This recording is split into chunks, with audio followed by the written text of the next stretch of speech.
As humans, we are copycats by nature.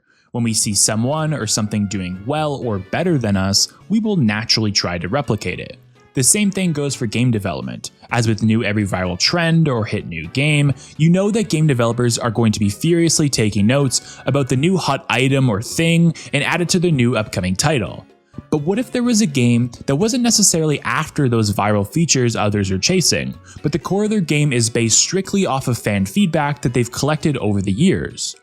On the surface, XDefiant is just another fish in a sea of shooter games. But when you zoom in on the subgenres, it's targeting a market, or rather a specific game, that's been at the top for years. Now, Call of Duty has been a staple in the shooter genre for a better part of 2 decades, with a huge range of games, accomplishments, and competitors over the years. But none could actually scratch the itch that the fast-paced arena shooter could provide within the market, and COD would quickly become essentially one of a kind, almost untouchable at times. But as we've seen with our favorite sports games, the whole yearly release plus not having any true competition formula tends to make the product become a bit lackluster over time, to put it nicely. The same thing goes for COD, and while it's tried to right the ship the past couple of years, it's been a dark period since the golden age of the franchise in the early 2010s. And so, fans quickly develop their wish list on what needs to change to make future games better, put it to the side, and hope that things will be better sooner rather than later. XDefiant swooped in like some sort of guardian angel, and honestly had a lot of hype to go with it. Featuring former Infinity Ward executive producer Mark Rubin at the helm, and multiple COD World Champion Aches on the development team, they brought a ton of heat and social media presence to the table. While some games rub elbows with other competitors in their respective subgenres, XDefiant felt like it was built to be a direct competitor or rival to the Call of Duty franchise. It's the only game that took the core elements that made Call of Duty great and didn't try to find their own lane away from the giant. While Battlefield was much larger and felt a lot more of a war, and I guess you had games like Titanfall, but they had, Titans, XDefiant was truly the only game that felt like it was directly against Call of Duty and was really staying true to the Call of Duty type of model. You could argue that XDefiant is a copycat of Call of Duty, but they did it with their own twist that made it special. The biggest standout is the different factions and what they mean to the developer. Each of XDefiant's 6 factions represent a game from the Ubisoft multiverse, whether it be The Division, Splinter Cell, Far Cry, Ghost Recon, Watch Dogs, or Rainbow Six Siege. Each class, or factions as they call it, have their own set of skills and abilities that are in the game, and all represent what they do in their respective games. And you know what? It's actually pretty cool. It's only something that a big publishing company such as Ubisoft can pull off, and gives the game its own unique feel and a lot of callbacks to some old memories from those different titles. But on the topic of listening, it feels as though that some of XDefiant's biggest strengths are some of Call of Duty's biggest weaknesses, at least in the current age.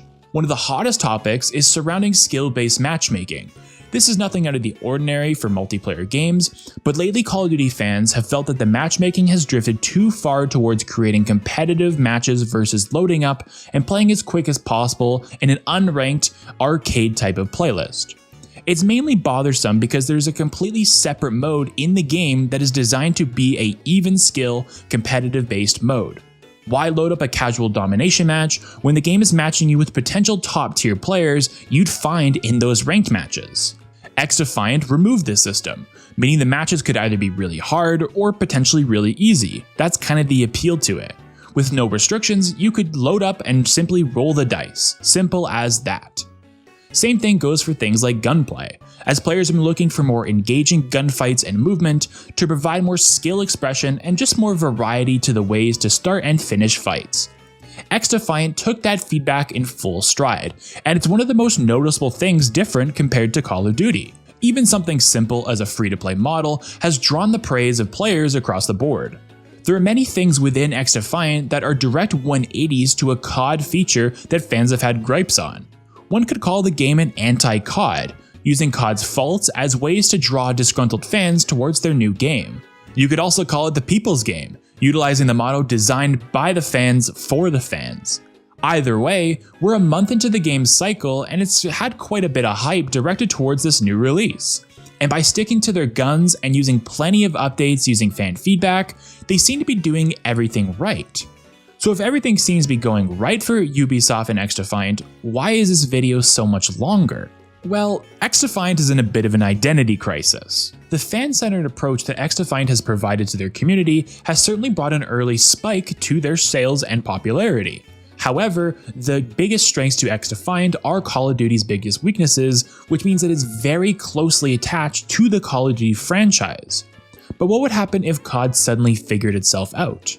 With the newest addition to the franchise, Call of Duty at the very least seems to be listening to fan feedback at first glance, and there's actually a little bit of hype associated with it that they're actually bringing back features that are on these wish lists that fans have been requesting for some time. And as long as Call of Duty is doing it in a somewhat adequate way, they're the big brother in this situation, they're the most popular game in the genre, so they're going to have success just by being okay at listening to fan feedback, while XDefiant has to go the extra mile just to generate a little bit of a player base. It's a big brother, little brother situation, where the big brother, as long as they try to do a little bit of an effort, will see more rewards over the little brother that has to work twice as hard just to get to the same result. You also have to consider that XDefiant released at a point where Call of Duty was at its lowest within the year. Call of Duty releases in October, while XDefiant released in the spring/summer area, which means that XDefiant is pulling players that are bored of Call of Duty and are waiting for the next title at this point. Can they compete in October-November when Call of Duty's hype is at its highest when a new release actually comes out? At the moment, it's a breath of fresh air and it's something different to try in the summer.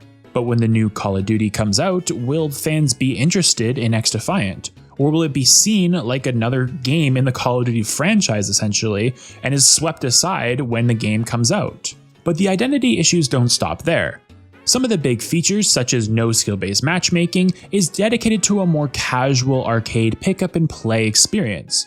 But some of the other features, like gunplay and movement, is catered towards a more competitive hardcore audience. These two directly clash with each other as they're catering to completely different experiences. Can XDefiant find a balance between the casual pick-up and play experience along with providing a more competitive, hardcore, dedicated experience to these other players that wish for that? Would it be better to cater to one or the other, or at least prioritize one or the other to get a leg up potentially on Call of Duty that's going to try to find a middle ground between that to get the biggest audience they possibly can?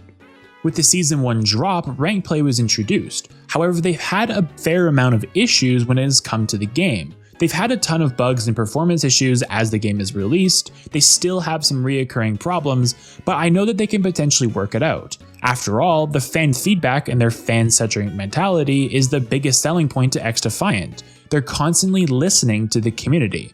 This could be their biggest strength down the line, as if they can constantly update and provide good customer feedback, then that's something that a lot of players like to gravitate towards. And when you're dealing with a big corporation like Call of Duty, a billion-dollar company, they don't necessarily have very good communication. In fact, they might not care. But if XDefiant can prove to you that they care about the community and care about the little details, that's potentially the biggest selling point that they can use to potentially take down, or at the very least, stand shoulder to shoulder with such a gaming giant. Let me know in the comments what you think that XDefiant can do if they wish to compete against Call of Duty and all the big shooters out there. If you like this video and you want to see more, hit that subscribe button. Until next time, I'll see you guys in the next video.